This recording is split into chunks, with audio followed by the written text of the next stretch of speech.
मेरे नौजवानों, रिकॉर्ड करना इसको, व्हाट्सएप पे डालोगे ना,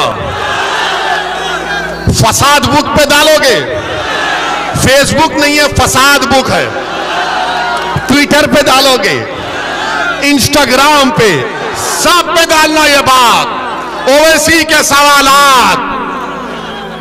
याद रखो, भारत का संविधान आपको इस बात की इजाजत देता है कि आप अपने मजहब पर चलें, आपको मजहबी आजादी दे दी गई है, आप अपने मस्जिदों को आबाद रखें। भारत के संविधान में आपकी जिंदगी, हर भारत के शहरी की जिंदगी एक बुनियादी हक है, फंडामेंटल राइट है, डरने और घबराने की जरूरत नहीं है। और एक बात मेरी याद रखो कि जो जुल्म करता है ना, वो जालिम खत्म हो जाता है। फिरौन था ना, फिरौन मालूम कौन था आपको? फिरौन एक बादशाह था, जुल्म करता था और अपने आप को खुदा कहता था। तो अल्लाह ने हजरत मूसा को उसकी तरफ भेजा और उसके दरबार में, फिरौन के दरबार में गरीब लड़की थी, बहुत गरीब थी, झोपड़ी में रहती थी। उसका काम यह था कि फिरौन के बेटी के बालों को कंघी किया जाए। और एक दिन जब वो फिरौन के महल में बादशाह की बेटी के बालों में कंघी कर रही थी तो कंघी नीचे गिर गई। उसने झुककर उठाया और कहा कि मेरा रब वो है जो मूसा और हारून का रब है, कि रब्बे मूसा और हारून, मेरा रब वो है जो अल्लाह है। उसने कहा, तो बादशाह की बेटी ने कहा कि तू मेरे बाप को खुदा नहीं मानती?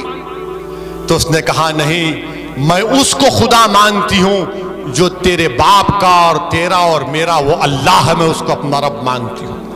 उसने जाकर अपने बाप से कहा कि एक कनीज है काम करने वाली जो मेरे बालों में कंघा करती, वो तुझको खुदा नहीं मानती।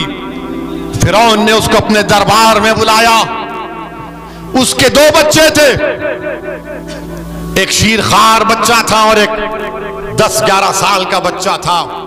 दो रिवायतें हैं। एक रिवायत में आया कि फिरौन ने कहा कि क्या तू मुझे खुदा नहीं मानती? तो उसने कहा, नहीं, मैं उसको मानती हूं जो तेरा भी रब है और मेरा भी रब है, वो अल्लाह है।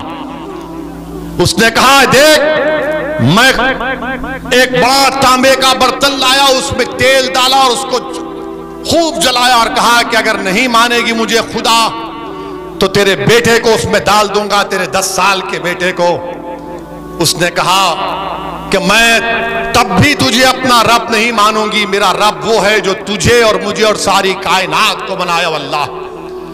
उस जालिम फिरौन ने उस बच्चे को उसकी मां के हाथ से छीन कर तेल में डाल दिया। वो बच्चा फौत हो गया। फिर पूछा, बोल अब क्या बोलेगी? तो उसने जब देखा कि बच्चे की हड्डियां सामने आ गई, उसकी आंख से आंसू निकलना शुरू हो गए, तो बादशाह फिरौन ने कहा, अब तू डर गई, अब मान ले मुझे खुदा, तेरे आंख में आंसू आ गए। तो उस लड़की ने कहा कि मेरे आंख में आंसू मेरे बच्चे की मौत की वजह से नहीं या तेरी खौफ की वजह से नहीं, मेरे आंख में आंसू सिर्फ इसलिए आए कि अल्लाह मुझे एक ही जान दिया अपने दीन पर कुर्बान करने के लिए।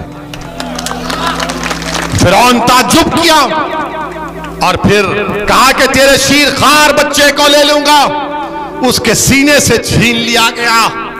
तो जब बच्चे को, जो 6-7 महीने का बच्चा था, जब उसको तेल में डाला जा रहा था तो अल्लाह ने उस बच्चे को ताकत दी बोलने की। उसने कहा, मां तू कह दे कि तेरा मेरा सबका रब अल्लाह है, तू इस तेल की तरफ मत देख, कह दे कि मेरा रब अल्लाह है। उस बच्चे को डाल दिया गया। तो याद रखो, अल्लाह रब्बुल कायनात है, अल्लाह रज़्ज़ाक़ है, अल्लाह गफ्फार है, अल्लाह रहमान है, अल्लाह रहीम है, अल्लाह करीम है। और अल्लाह के दरबार में कभी भी जालिमों से अल्लाह इंसाफ करता है और जुल्म का खातिमा होगा इंशाअल्लाह ताला। और ये वो जो फिरौन के दरबार का वाकया है, जब शबे मेराज में अल्लाह के रसूल सल्लल्लाहु अलैहि वसल्लम सफरे मेराज पर जा रहे थे तो एक पहाड़ी में आका दो आलम सल्लल्लाहु अलैहि वसल्लम को अच्छी खुशबू आई। तो जिब्राइल से पूछा ये कौन है? तो कहा ये वो लड़की है जिसने फिरौन के दरबार में अपनी औलाद को कुर्बान कर दिया और कहा कि तू मेरा खुदा नहीं है, अल्लाह मेरा रब। मेरे अजीज दोस्तों और बुजुर्गों, हिम्मत और हौसले को बरकरार रखो। इन जलसों को मुनक्कद करने का या आपके दरमियान में आने का अहम पैगाम यह है कि डरने और घबराने की जरूरत नहीं है। अल्लाह हमारे लिए काफी है। हस्बुनल्लाहु निअमल वकील, हस्बुनल्लाहु निअमल वकील, वो निअमल मौला व निअमल नसीर।